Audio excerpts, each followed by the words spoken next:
Allah, Allah, Allah, Allah, ma lana maulan siwa Allah.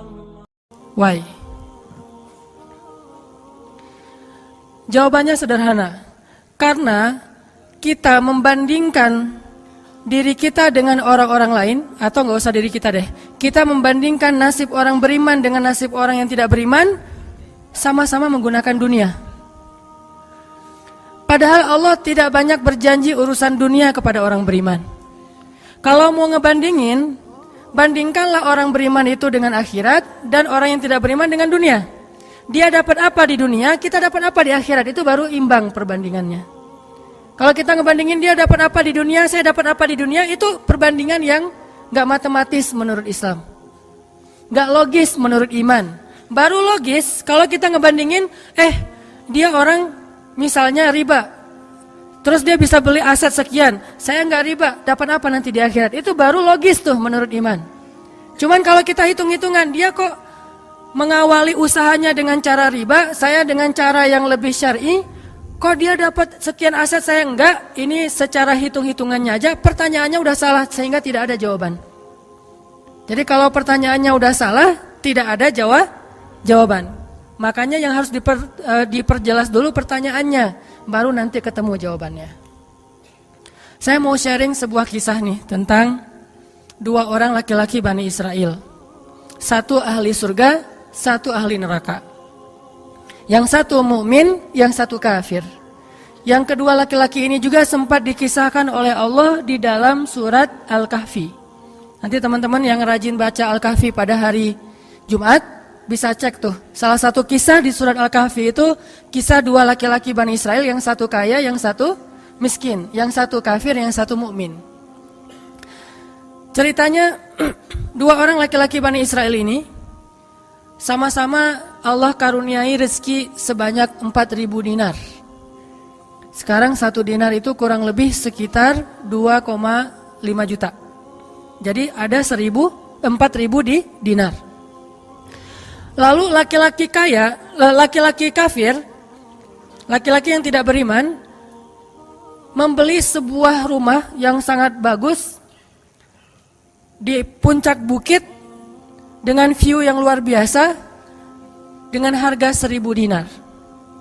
Sehingga kemudian dia datang kepada temannya yang mukmin, dia bilang, yuk ke rumah saya tunjukin rumah baru saya. Datang nih ke rumah baru laki-laki yang tidak beriman.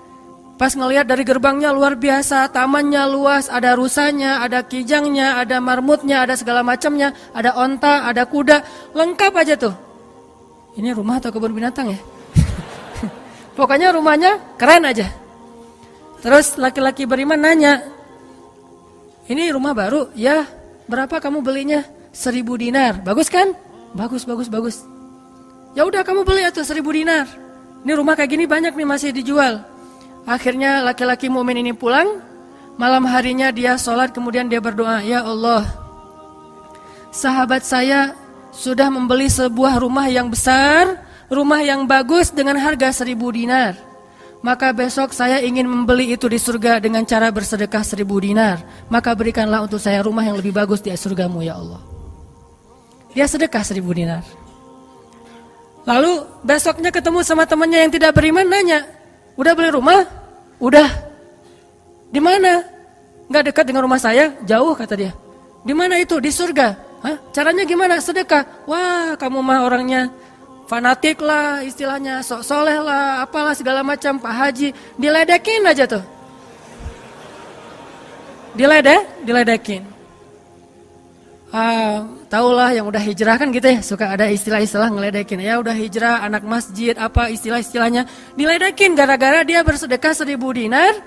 Sebagai ganti temannya yang membeli 1.000 dinar itu bisa beli rumah yang besar. Diledekin terus. Setelah berlalu sekian lama, kemudian laki-laki yang pertama ini yang tadi tidak beriman nikah. Istrinya tuh cantiknya luar biasa. Usianya ABG. Cantik. Setelah selesai dia lamar, nikah, pas hari pernikahan ngundang temannya yang beriman. Datang ya ke acara pernikahan saya. Acaranya tuh weddingnya itu ada IO-nya, IO terkenal, paling terkenal di situ. IO Bani Israel. Paling Jadi wedding organizer-nya Bani Israel. Kan orang Bani Israel mah orang Yahudi ini kalau bikin acara tuh luar biasa ya. Kayak mereka bikin Tomorrowland segala macam kan. Jadi bikinlah wedding organizer ini bikin acara wedding yang luar biasa, menghabiskan berapa? Kalau sekarang mungkin di TV-TV itu suka diumumin biaya weddingnya itu berapa miliar kan suka gitu tuh. Nah dia ngumumin. Atau kalau nggak dia umumin pun orang-orang bilang, tahu nggak itu acaranya habis berapa? 1.000 dinar. Habis 1.000 dinar. Dia nanya, ini emang habis 1.000 dinar? Ya, maharnya 1.000 dinar. Mahar si cewek cantik. Cewek paling cantik di kota itu aja. Tidak ada lagi cowok kecuali pernah suka sama tuh cewek. Tapi dia dapat gara-gara punya uang 1.000 dinar. Saya pernah guyon sama istri saya. Nanti kalau anak kita nikah, maharnya nggak usah mahal-mahal. 2 miliar aja. 1 miliar buat dia, 1 miliar buat bapaknya. Nah, 1.000 dinar. Udah gitu dia pulang nih orang beriman. Malamnya dia tahajud, dia berdoa kepada Allah, ya Allah, teman saya udah nikah, dan saya mau masih gini aja. Tuh ya, ini pedoman buat teman-teman ya. Kalau ada yang ngasih kartu undangan, tanya maharnya berapa? Maharnya 10 juta. Waduh, saya pas nih 10 juta. Bilang ke Allah, ya Allah, sama kayak dia. Saudara saya, teman saya sudah menikah dengan mahar 1.000 dinar. Dan saya masih punya. Saya ingin melamar bidadari di surga dengan 1.000 dinar. Nikahkanlah saya dengan bidadari paling cantik di surga, ya Allah. Ini 1.000 dinarnya, sedekah 1.000 dinar.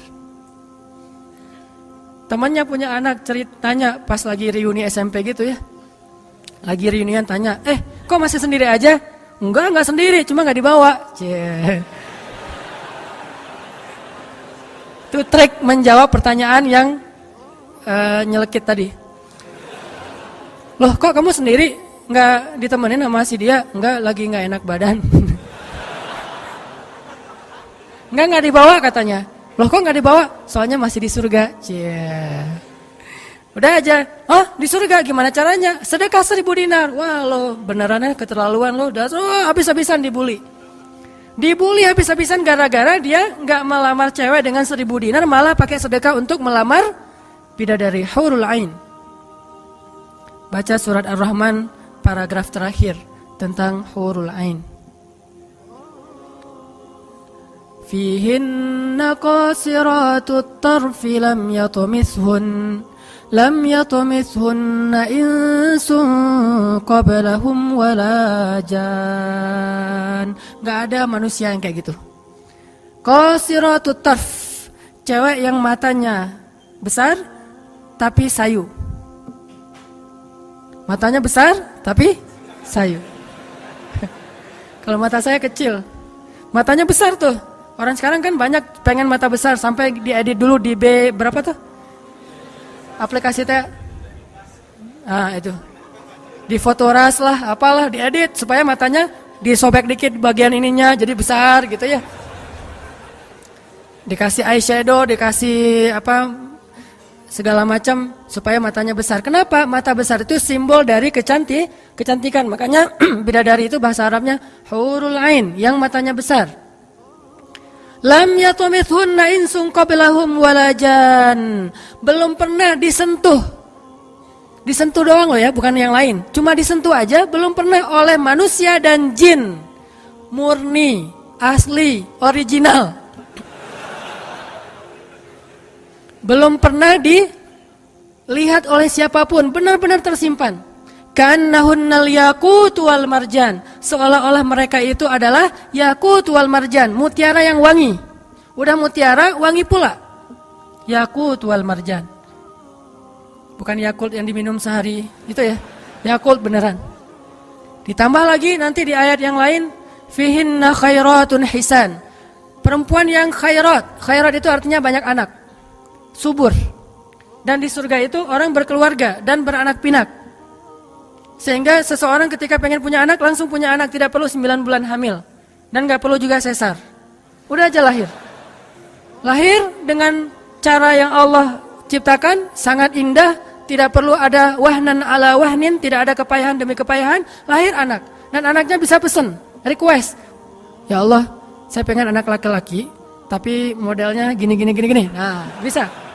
Kalau di dunia kan nggak bisa request, terima aja apa adanya ya. Oh gini, ternyata nggak mirip.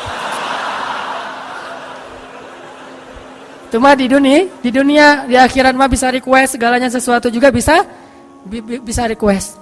Udah aja kayak gitu, hurul ain. Sehingga dia tahu, gimana pun cewek ini cantik, tidak pernah bisa mengalahkan satu hurul ain. Seandainya jemari hurul ain, jari kelingking doang dikeluarin dari surga ke dunia, maka cahaya matahari akan tertutup oleh cahaya jari kelingkingnya hurul ain. Kalau hurul ain sempat keluar dari surga, jatuh ke bumi, kau bidadari jatuh dari langit gitu kan ya. Nah, jatuh tuh ke bumi beneran, maka nafasnya satu kali dia bernafas, semua manusia akan mati karena tergila-gila kepada dia. Harumnya nafas hurul ain. Gak usah dibayangin, ntar makin gak bisa tidur. Sekedar ilustrasi doang nih. Akhirnya dia lamar tuh hurul ain dengan sedekah 1000 dinar. Udah aja sih kayak gitu. Dan dia merasa, alhamdulillah saya lebih beruntung dari dia. Saya lebih beruntung dari dia. Gitu matematika mukmin. Baru setelah beberapa tahun, teman yang pertama tadi yang tidak beriman beli kebun. Kebun yang sangat luas. Lalu ngajak lagi teman yang beriman, yuk ke kebun saya. Kamu udah punya kebun? Udah, datang aja. Kamu tahu nggak nih kebun yang saya beli berapa? 2000 dinar. Kebun korma yang sangat luas, yang di dalamnya ada mata airnya sendiri, yang tidak seolah-olah tidak ada batas ketika kita memandangnya. Terus sepanjang mata memandang. Kebun kurma yang rindang, 2000 dinar. Lalu laki-laki ini pulang lagi, ya Allah, izinkan saya membeli kebun-kebun surgamu dengan 2000 dinar, karena saudara saya itu udah membeli kebun di dunia. Sedekah lagi 2000 dinar. Terus kayak gitu sampai mereka tua. Yang satu meninggal dalam keadaan kaya raya tapi kafir, yang satu lagi meninggal dalam keadaan miskin tapi beriman. Siapa lebih beruntung? Tergantung matematika yang dipakai. Kalau matematikanya materi duniawi, pasti orang yang pertama yang tidak beriman lebih beruntung. Bisa menikmati dunia habis-habisan sampai hari tuanya. Tapi kalau matematikanya matematika mukmin, Rabbani, maka pasti yang kedua lebih beruntung dari yang pertama. Nanti setelah mereka meninggal, ini ceritanya panjang sekali dan kemudian jadi salah satu tafsir dari Al-Quran surat As-Saffat yang nanti kita baca. Di akhirat, kalau teman-teman tahu, kalau kita baca tafsir itu ternyata ya, di surga itu punya jendela. Kayak rumah punya jendela. Cuman saya nggak tahu seperti apa bentuk jendelanya, karena surga itu kata Nabi, ma la ainun ra'at wa la udhunun sami'at. Yang nggak pernah dilihat oleh mata, yang nggak pernah didengar oleh telinga, yang nggak pernah dibayangkan oleh imajinasi manusia. Yang jelas ada jendela itu di surga. Nah, jendela ini apa? Jendela ini dipakai untuk mengintip ke neraka. Jadi nanti kalau ada kisah-kisah penduduk surga menyelamatkan orang-orang di neraka, itu lewat jendela itu. Kalau ada cerita penduduk surga dan penduduk neraka berdialog, itu lewat jendela itu. Bukan keluar dulu, sama-sama keluar terus ada ruangan khusus dialog gitu, enggak. Atau pakai misalnya Skype gitu ya. Nelpon neraka pakai Skype. Tling, lagi disiksa. Aduh, ada yang nelpon, bentar dulu. Kan enggak ada yang gitu ya. Ini mah pakai jendela, jadi jangan pakai imajinasi teknologi yang sekarang. Nggak ada Skype, nggak ada WhatsApp call, video call gitu. Nggak ada line, yang ada lewat jendela. Begitu dia ngelihat ke jendela, dia langsung Allah berikan dimensi melihat neraka. Langsung Allah kasih ruang untuk bisa melihat neraka. Di neraka itu dia akan bertanya kepada malaikat neraka, ngasih kayak kertas gitu. Tolong cariin yang namanya ini. Cariin. Oh ya, ini masa nggak kenal kayaknya di surga. Emang siapa? Hanan Ataki. Penduduk malaikat neraka mah nggak kenal. Amin. Aminin atuh. Mudah-mudahan semua kita tidak dikenal di neraka. Dikenal di surga insya Allah. Kalau ini mah nggak boleh heureuy. Ini serius nih mah. Udah aja ngasih nama gitu ya ke malaikat penjaga neraka. Kenal nama ini nggak? Oh ntar dulu nanya ke yang lain. Kenal nama ini nggak? Wah ada tuh yang di pojok sana tuh lagi dihabis-habisin sama malaikat. Udah malaikat yang itu bawain sini gitu. Pas dibawain ternyata itu adalah laki-laki tadi yang di dunia saling bersaing dalam memperkaya diri. Satu memperkaya diri di dunia, yang satu lagi memperkaya diri di akhirat. Bro, gimana nasib lo sekarang? Waduh, saya sekarang disiksa segala macam, dia ngaku kesalahannya. Lah kamu gimana? Dulu kamu katanya beli rumah di surga, terus nikah di surga, terus beli kebun di surga udah dapat. Wah, bukan dapat lagi. Ternyata 1.000 dinar itu bukan satu istana loh, bro. 1 dinar itu sekian ribu istana. Sekarang saya 1.000 dinar, bayangin aja. Hah, gitu. Makin sakit kan ya? Makin nelangsa, makin stres. Udah di neraka stres pula, stroke lagi, kena kejang-kejang gitu. Enggak di neraka kejang-kejang aja enggak enak, stroke enggak enak, apalagi udah stroke-nya di neraka kan lebih enggak enak tuh. Orang kena penyakit jantung di dunia nggak enak, ini penyakit jantungnya di neraka lebih nggak enak lagi. Ini mah imajinasi saya. Sesuai dengan di Al-Quran surat As-Saffat, dialog antara penduduk surga dan penduduk neraka. Inilah teman-teman matematika untuk mengukur siapa lebih beruntung. Sehingga kita tidak perlu bertanya, kenapa? Why? Saya udah hijrah kok makin susah hidup saya, dunia itu. Akhirat enggak. Kalau kita mengukur amal kita hanya dengan dunia, kita bakal sering kecewa karena Allah tidak menilai dunia ini bahkan lebih ringan daripada 11 sayap nyamuk. Seandainya kata Nabi dunia ini di mata Allah ada harganya, pasti Allah nggak mau ngasih dunia kepada orang yang tidak beriman, nggak mau. Berhubung dunia ini tidak ada nilainya, Allah kasihlah kepada orang yang tidak beriman. Sedangkan yang bernilai, Allah simpan untuk orang yang beriman dan sabar. Pakai kacamata Rabbani, cara pandang Allah Subhanahu Wa Taala. Sehingga ketika kita hijrah, kita minta tolong kepada Allah urusan dunia, tetapi kita yakin kalau kita istiqomah, ikhlas, maka di akhirat wa ma indallahi khair. Itu harus jadi mantra yang kita ulang-ulang tuh. Kalau teman-teman lagi cemburu dengan dunia seseorang, bilang wa ma indallahi khair. Apa yang ada di sisi Allah lebih baik. Udah nggak jadi cemburu tuh. Saya pakai itu sebagai terapi buat diri saya sendiri. Kalau saya lagi ada rasa kayak kepengen apa yang orang punya, ada rasa iri, ada rasa cemburu, ada rasa kayak merasa orang lain lebih beruntung dari kita, saya selalu pakai mantra wa ma indallahi khair, wa ma indallahi khair, wa ma indallahi khair. Sehingga hilanglah rasa cemburu itu. Apa yang ada di sisi Allah lebih baik, apa yang ada di sisi Allah lebih baik, apa yang ada di sisi Allah lebih walal akhiratu khairul laka minal ula wal akhiratu khairu wa abqa. Akhirat lebih baik bagimu dan daripada dunia. Akhirat lebih baik dan lebih kekal. Itu aja yang kita ulang-ulang mantranya. Wa ma indallahi khair. Udah aja senyum. Kita yang istiqomah gini-gini aja, orang lain yang tidak istiqomah yang sudah melenceng jadi gitu. Ya udah, apa yang di sisi Allah lebih baik. Ada yang gara-gara misalnya dukun bertindak jadi nikah. Kita bertindak sendiri enggak nikah-nikah misalnya ya. Ya udah aja, wa ma indallahi khair. Dan apa yang ada di sisi Allah itu bukan hanya akhirat tetapi juga dunia. Cuman Allah tidak memberikannya dalam waktu yang segera kepada mukmin karena Allah ingin melihat dulu ketabahan, kesabaran dan keistiqomahan kita. Matematika itu coba kita pakai dalam hidup. Kayak saya pernah dulu banget awal-awal saya di Bandung masih senang usaha-usaha gitu sebelum ada dakwah. Kan pertama saya masuk ke Bandung bukan berdakwah. Lama-lama setelah lelah berusaha akhirnya berdakwah.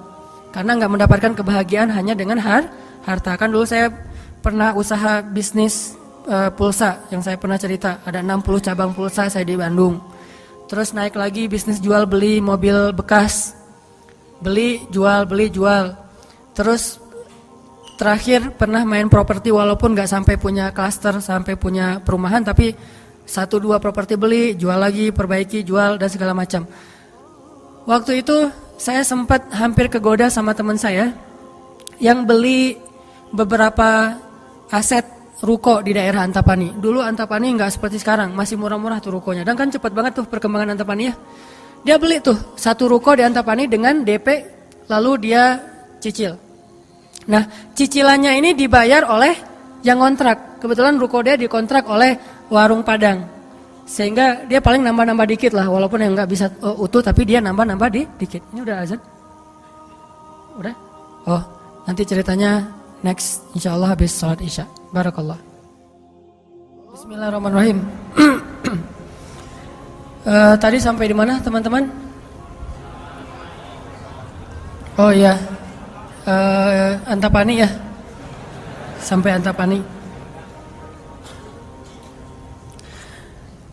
Nah waktu itu nggak ada basa-basi, langsung aja Bismillahirrahmanirrahim. Teman-teman kita lanjutkan sampai di Antapani.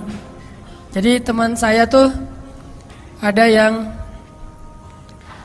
investasi dengan beli salah satu ruko di Antapani dengan cara nyicil DP, terus yang bayar cicilannya itu adalah yang ngontrak. Kalau nggak utuh pun dia tambahin sedikit lah, paling nambahin 500.000 sebulan. Setelah kurang lebih 3 tahun, akhirnya itu udah lunas, dia bisa nge-DP-in lagi yang baru. Setelah sekitar 5 tahun berjalan, saya ketemu lagi sama dia. Dia bilang, ini semuanya udah ruko saya nih. Udah ada sekitar 6 ruko yang dia punya. Dan setengahnya dipakai sama Alfamart. Sisanya dipakai ada warung Padang, ada apa di situ. Sehingga dengan cara dia bisa cepat berkembang. Saya di awal menganggap diri saya tuh agak-agak idealis. Anggapan pertama, waduh saya ini kayaknya terlalu idealis kali ya gitu. Mulai galau kan, mulai tidak istiqomah. Jangan-jangan saya terlalu kaku nih dalam agama. Lagi nyari-nyari dalil mana nih yang membolehkan gitu kan ya. Biasalah apalagi ustadz kan bisa ngotak-ngatik gitu kan. Sampai bisa menemukan dalil boleh, tapi nggak nemu. Akhirnya yang bisa menguatkan hati apa? Wa ma indallahi khair. Apa yang ada di sisi Allah lebih baik. Kalau mau kayak gitu mungkin sekarang saya udah punya juga beberapa ruko. Tapi karena nggak bisa dengan cara seperti itu, akhirnya ya punya itu aja dan tidak berkembang secara duniawi. Tetapi saya yakin mudah-mudahan dengan itu kita berinvestasi di akhirat. Makanya ini matematika harus jadi pola pikir kita, harus jadi mindset, persepsi kita dalam hitung-hitungan amal.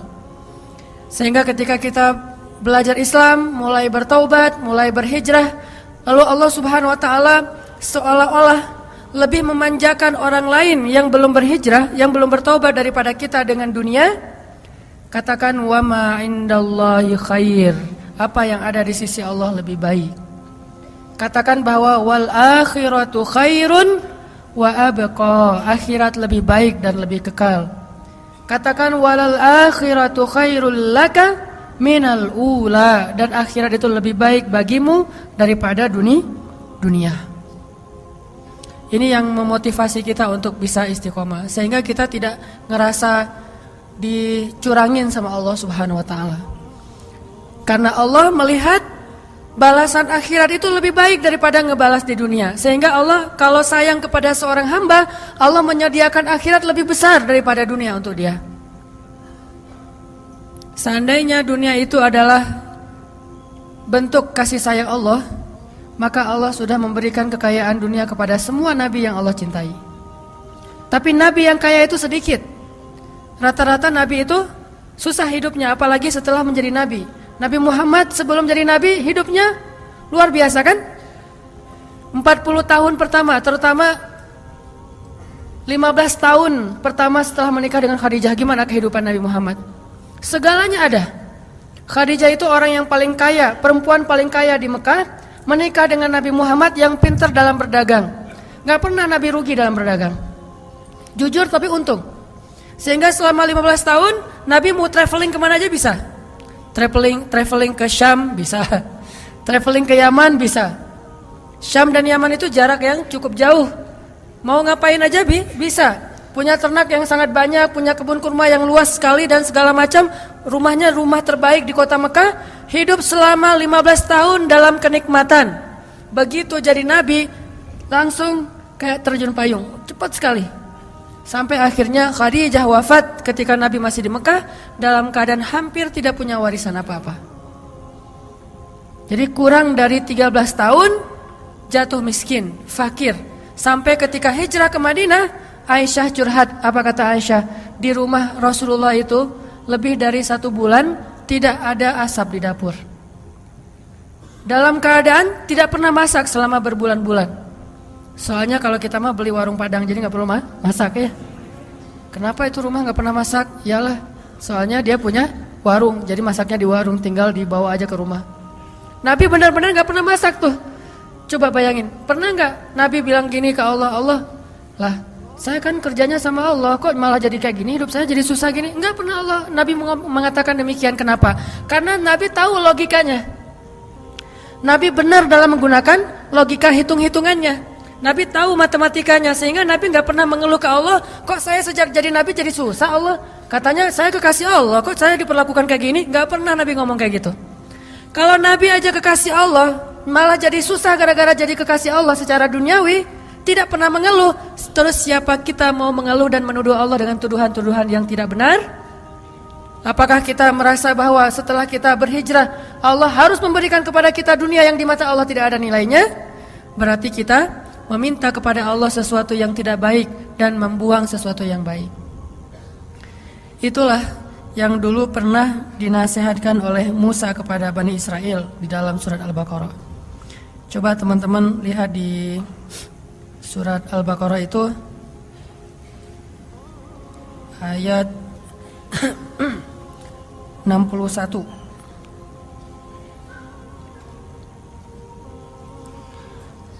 A'udzu billahi minasy syaithanir rajim.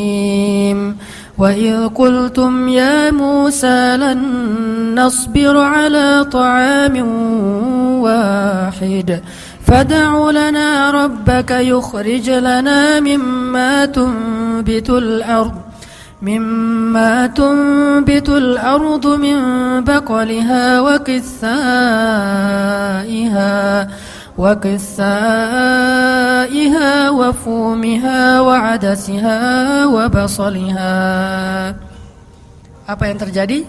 Ketika orang-orang Bani Israel hijrah ke Palestina, lalu mereka mengeluh di Palestina karena setelah mereka hijrah, hidup mereka tidak menjadi lebih baik secara duniawi. Perasaan kata Bani Israel, sama aja deh. Sejak kita hijrah, sejak kita masuk agama Yahudi, sejak engkau datang Musa, sawa'un alaina, nasib kami sama aja nih. Sebelum kamu datang dan setelah kamu datang, nasib kami tetap aja susah, wahai Musa. Ini logika Bani Israel. Makanya banyak Bani Israel itu yang kufur kepada Allah karena pakai logika ini. Logika 2 tambah 2 4. Itu logika Bani Israel. Kalau dalam urusan agama, beda kalau dalam urusan matematika. Jangan bilang, "Dek, 2 tambah 2 berapa?" 4. Bani Israel. Jangan. Itu mah matematika. Kalau dalam urusan agama itu logika Bani Israel. Mereka selalu menghitung-hitung itu dengan logika matematika duniawi. 2 tambah 2 4. Sehingga mereka selalu mengeluh, "Ya Musa, sama saja nasib kami engkau datang dan engkau tidak datang dulu. Sama-sama susah. Terus apa baiknya dengan kedatanganmu, wahai Musa?" Mereka menghitung kebaikan itu hanya dari sisi materi saja. Padahal kedatangan Musa telah mengeluarkan mereka dari perbudakan kalau mau dihitung lebih jujur di urusan dunia. Kedua, dengan kedatangan Musa, mereka akhirnya diselamatkan dari kejahatan dan kekejaman Firaun yang membunuh anak laki-laki mereka dan memperbudak anak perempuan. Apakah mereka lupa? Afala ta'qilun ya Bani Israel? Tidakkah kalian berpikir, wahai Bani Israel? Ditambah lagi dengan janji Allah untuk Bani Israel. Allah bukakan langit dan bumi untuk Bani Israel. Bayangin, Bani Israel lagi hijrah nih. Dari Mesir ke Palestina, di tengah jalan haus. Musa haus ngadu. Hashtag semuanya viral, haus Bani Israel. Hashtagnya haus. Akhirnya Nabi Musa berdoa kepada Allah, "Ya Allah, beri mereka air." Keluarlah mata air satu untuk Bani Israel yang ada 12 suku. Berapa? 12 gitu? Lupa ya gitu deh. Oh ini nih. Ya 12 Ithnata asyara aina, 12 suku. Pakai satu mata air. Udah gitu karena Bani Israel ini orangnya gak bisa teratur hidupnya, suka gak bisa ngantri, gak bisa teratur, gak sabaran. Pokoknya tamak aja. Begitu keluar satu mata air, mereka ada 12 suku berantem. Ini gua duluan nih. Siapa lo? Rame aja antara Bani Israel. Cuma bahasanya saya gak ngerti, Ibrani. Bukan siapa lo. Udah aja gitu, rame sesama Bani Israel. Akhirnya mereka ngeluh lagi, "Musa, masa sih satu mata air? Nih rebutan nih, daripada kita nanti rame, daripada putus silaturahim, doain dong, minta 12 mata air." Nabi Musa berdoa lagi. Akhirnya keluar 12 mata air. Dimanja banget sama Allah. Udah keluar 12 mata air, mereka minum. Jalan lagi, "Musa, dari kemarin kita makannya perasaan roti wae. Gak ada daging gitu Musa?" Nanya daging. Ini kayaknya nih buffetnya gak internasional nih, Asian food gitu, nasi gitu ya. Saya pengen sekali-kali dong Musa cari yang buffet yang international food gitu. Akhirnya Allah kasih manna manna wassalwa. Kasih burung datang sendiri untuk disembelih. Datang tuh burung terbang depan Bani Israel, nunduk langsung gini. Enggak. Coba, burung Bani Israel. Coba, ada nggak burung kayak gitu sekarang? Bebek gitu ya. Pak, hari ini kita masak bebek. Oh boleh. Bebek, datang seperti bebek teh. Yam, yaitu ayam datang. Nggak ada kan sekarang kan ya? Allah tundukkan burung yang liar kepada Bani Israel. Datang untuk disembelih langsung dibakar, terus makan. Kemudian keluar lagi makanan-makanan luar biasa. Datang dari langit seperti datang kepada Maryam alaihassalam. Masih ngeluh juga.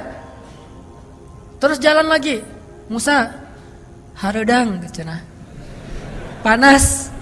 Datang awan menaungi Bani Israel. Mana ada manusia, bangsa di muka bumi ini selain para nabi yang dinaungi awan sepanjang perjalanan coba. Kecuali Bani Israel dan orang-orang modern yang pakai kendaraan udah tertutup ya. Kalau dulu mah Bani Israel kemana mereka pergi awan ngikutin. Wan, sana ya kata awan saya. Bukan si Iwan, awan. Udah aja jalan. Bani Israel mana? Kadang-kadang suka iseng. Nih lihat ya awannya nih, ikutin kita enggak ya? Lari. Awannya ikut lari. Namanya Bani Israel iseng. Tapi Allah masih diakal-akalin sama mereka kan? Yang pernah saya cerita, disuruh bayar zakat, mereka katakan kami mah zakat 2,5% mah itu orang pelit lah. Kalau zakat mah enggak usah tanggung-tanggung 2,5%, 10% kan Islam 2,5%, Nasrani 10%, Bani Israel 100%. Hah? Sampai Musa aja kaget 100%. Benar gitu syariatnya 100%. Wah Musa 100% ya. Kami berani memberikan zakat 100%. Caranya gimana? Dikumpulin semua gandumnya, dilempar ke langit, terus dia bilang ya Allah ambil sesukamu, yang jatuh ke bumi itulah hak saya. Itulah Bani. Saya lempar semuanya, gandum, roti, segala macam, korma dilempar ke langit. Ya Allah ambil sesukamu ya Allah. Yang jatuh ke bumi berarti engkau ridho untuk saya. Mana ada yang nyangkut di tengah antara langit dan bumi kan? Pasti semuanya jatuh ke bumi. Oh berarti Allah nggak memerlukan itu, ya udah untuk kita aja. Yang penting kan kita udah niat nih 100%. Tapi Allah nggak mau nerima, ya udah itu akal-akalan Bani Israel.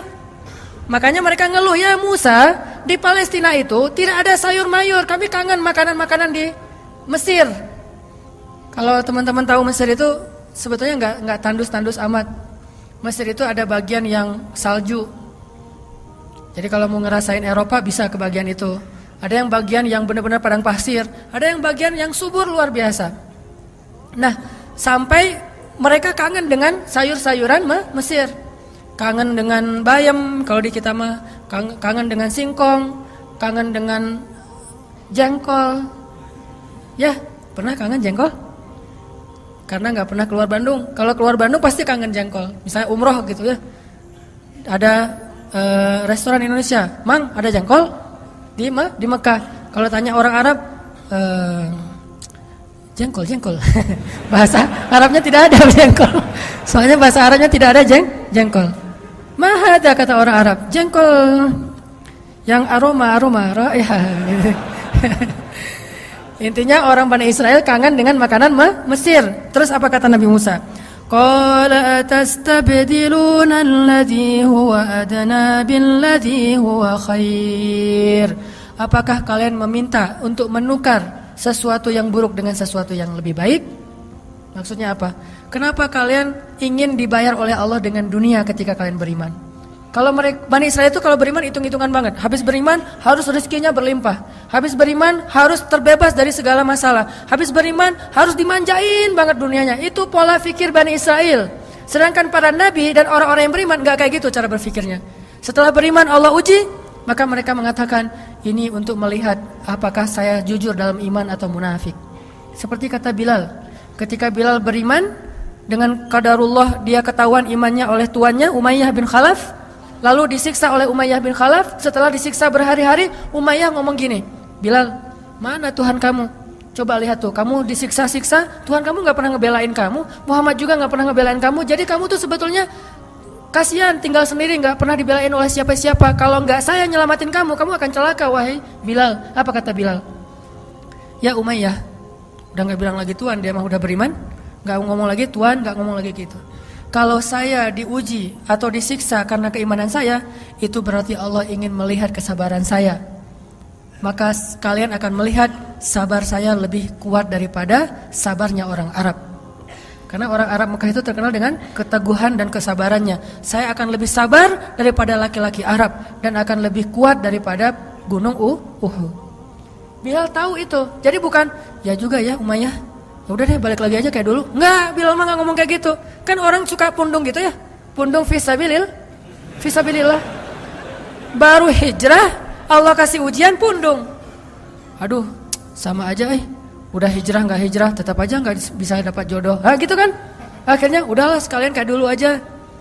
Aduh sama aja, ternyata udah rajin ngaji, belum kelihatan juga ke atas, masih aja nggak ada yang kecantol misalnya kan ya. Aduh udah rajin udah pindah kerjaan, tetap aja belum dapat kerjaan yang lebih baik. Kata Allah, wa may yattaqillah yaj'al lahu makhraja. Mana? Wa yarzuqhu min haitsu la yahtasib. Mana tuh? Jawabannya Allah berikan itu setelah Allah lihat kesabaran kita. Kalau Allah belum melihat kesabaran kita, Allah nggak akan kasih apa yang Allah janjikan. Karena yattaqillah bukan hanya taubat tetapi sabar, itu satu paket. Takwa itu at-ta'ah was sabr, itulah takwa. Taat dan sabar itulah takwa. Wa may yattaqillah, siapa yang taat lalu sabar, baru Allah janjikan yaj'al lahu makhraja wa yarzuqhu min haitsu la yahtasib wa may yattaqillaha yaj'al lahu min amrihi yusra wa may yattaqillaha yukaffir anhu sayyi'atihi wa yu'zim lahu ajra. Itu semua janji Allah bagi orang yang takwa, dan takwa itu taat dan sabar. Kalau taat doang tapi nggak sabar, pundung tadi, maka Allah tidak punya janji apapun dengan dia. Ini logika yang dipakai oleh Allah, hitung-hitungan matematikanya Allah Subhanahu wa taala, sehingga kita tidak kecewa.